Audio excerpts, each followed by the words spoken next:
नमस्कार। आज हमारे साथ एक समाजसेवी वी श्रीवास्तव जी बैठे हैं। आपका हार्दिक स्वागत और अभिनंदन है। धन्यवाद रमन जी। आप एक अच्छे समीक्षक भी हैं, जानकार भी हैं, जागरूक भी हैं। ऐसे में पूछना चाहता हूँ, बिहार में चुनाव हो रहा है, आप इस पर क्या कहना चाहते हैं? देखिए, पूरे हिंदुस्तान में बिहार जिस तरीके की प्रकृति लेकर के अपने आप में देश की सेवा कर रहा है, ऐसे में बिहार का विकसित होना भारत के विकसित होने के लिए ज़रूरी है।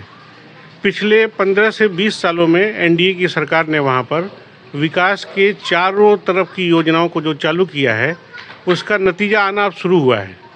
और मेरा ऐसा मानना है कि जिन कार्यों को एनडीए सरकार ने चालू किया है, उसको आगे गति से चालू रखने के लिए भारतीय जनता पार्टी एनडीए की फिर से बीजेपी वहाँ सरकार आवे बिहार में, तभी देश और बिहार का उन्नति हो सकता है। आपके सर गोरखपुर की एक नेत्री हैं जो एमपी और विधायक का चुनाव लड़ चुकी हैं। वो कहती हैं, कल निषाद जी की मैं बात कर रहा हूँ, कहती हैं कि जब भी कोई घर में खाना बनाता है तो रोटी उलट पुलट के बनाता है। उसी तरह राजनीति भी उलट पलट के करनी चाहिए, तभी सफलता मिलती है। क्या इस पर सहमत हैं?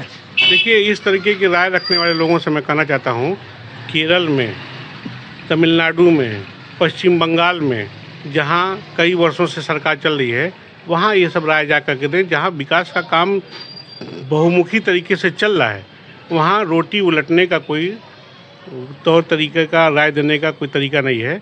फिलहाल जब स्वतंत्र देश के लोग नागरिक हैं, अपनी जैसी बात रखना है रखें, लेकिन जहाँ डबल इंजन की सरकार है, वहाँ के प्रदेशों को, और जहाँ डबल इंजन की सरकार नहीं है, वहाँ के प्रदेशों के विकास में ज़मीन आसमान का अंतर वहाँ की जनता महसूस कर रही है।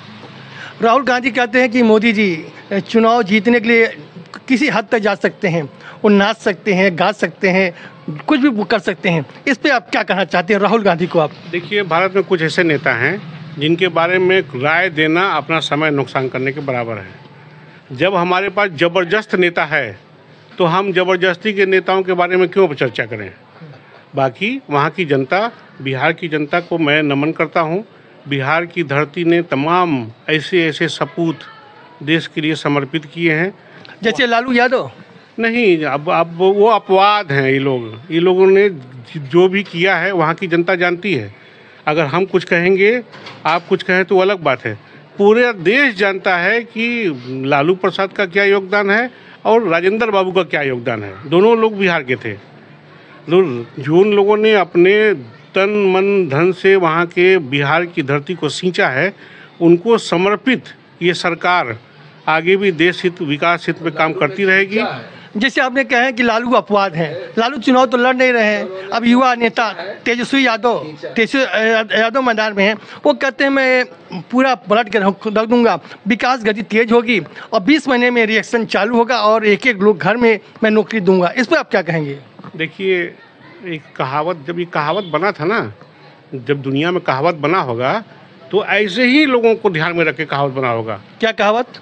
सूप बोले सूप चलनियों बोले, चोर मचाए शोर, उल्टा चोर कोतवाल को डांटे। ये सब जब शेर बना होगा, जब कहावत बनी होगी, तो ऐसे ही लोगों को ध्यान में रख के बना होगा। अच्छा, लालू परिवार में जो भाई का विवाद चल रहा है, तेजस्वी यादव, तेज प्रताप यादव, क्या इनका जो वोट कटकर भाजपा जीत सकती है? देखिए, दोनों एक ही माँ बाप के बेटे हैं। एक थोड़ा बहुत ठीक ठाक है, तो वो जो ठीक ठाक व्यक्ति घर में नहीं रह सकता था, तो उसको घर से निकाल दिया गया। ठीक ठाक लोग, आप जैसे आप लोगों के पार्टी के लोग कहते हैं कि वो तेज प्रताप जो है एक मतलब प्रहलाद के रूप में है? क्या ऐसा कह सकते हैं आप? देखिए, उस मन का साफ आदमी है, बहुत ज़्यादा मैं नहीं जानता हूँ। मन का साफ आदमी है और ऐसे घुचड़ू पुचड़ू परिवार में वो अपने आप को एडजस्ट कर नहीं पा रहा था, इसलिए उसको बाहर निकाल दिया गया। अंतिम क्वेश्चन, क्या बिहार सरकार किसके बनेगी, आप बताइए? देखिए, अल्टीमेटली तो जनता को डिसाइड करना है कि उसको क्या चाहिए, विकास चाहिए या 20 साल पहले वाला शासन चाहिए। अगर जनता अपने परिवार, अपने आने वाली पीढ़ी का ध्यान रखती है, तो उसको डिसाइड करना है कि विकास के साथ जाए। जो सरकार देश, समाज, राष्ट्र के प्रति अपने कर्तव्यों का पालन कर रही है, उसको अपना समर्थन दे। और जितने समर्थन से वहाँ बीजेपी की, वहाँ एनडीए की सरकार बनेगी, उसका असर पूरे देश पे दिखेगा। रुख क्या है, एक लाइन बताइए, रुख क्या वहाँ का है? देखिए, पढ़ी लिखी और आम जनता, खास तौर से महिलाएं, गरीब, शोषित, वंचित, किसान जिनके लिए मोदी सरकार ने, एनडीए सरकार ने जनहित की तमाम योजनाएं लागू की हैं, जिसका लाभ वो लोग पा रहे हैं, वो तो एनडीए का गुण गा रहे हैं। अब उसमें से कुछ लोग ऐसे हैं जो खाते भी हैं और गाते भी नहीं हैं, उनका तो कोई मुकाबला है नहीं। धन्यवाद विवेक श्रीवास्तव जी, आपने बेबाकी से अपनी बात को रखा कि बिहार चुनाव जो है सरगर्मी तेजी से है, चुनाव जल्दी होने वाला है, परिणाम भी आएगा। लेकिन आपने सही कहा कि वहाँ पे पिछले जो याद रखेंगे, जो इतिहास में देखेंगे कि किस तरह राजेंद्र प्रसाद और जेपी ने बिहार छोड़ा था, किस तरह से लालू की सरकार, राजद सरकार ने 1990 के बाद से इसको जंगल राज बनाया और उसे नीतीश कुमार ने उसका करेक्शन किया, संशोधन करके उसको एक पटरी पर लाया है। और आपका मानना है कि जनता इस सुशासन को जरूर महत्व देगी और आने चुनाव एनडीए होगा। फिर देखते हैं परिणाम क्या होता है आगामी 14 तारीख को। तब तक धन्यवाद। मैं रमस्ताना, बिहार।